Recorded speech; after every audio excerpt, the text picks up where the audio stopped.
mag-abroad ka. Alam mo, kapag mag-abroad ka, dapat buo at malakas ang loob mo.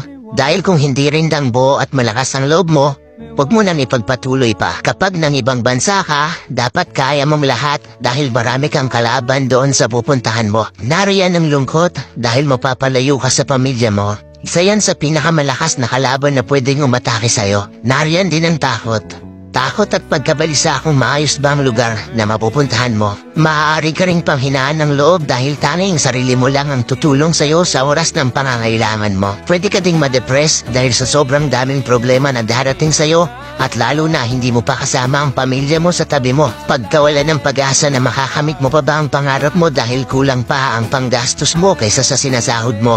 At marami pang iba. Ilan lang yan sa maaari mong maranasan kapag nang ibang bansa ka. Pero dapat kapag nag-abroad ka, kaya mong magtiis at magsakripisyo para sa pangarap mo. Kaya mong indahin ang lahat ng lungkot para sa pamilya mo.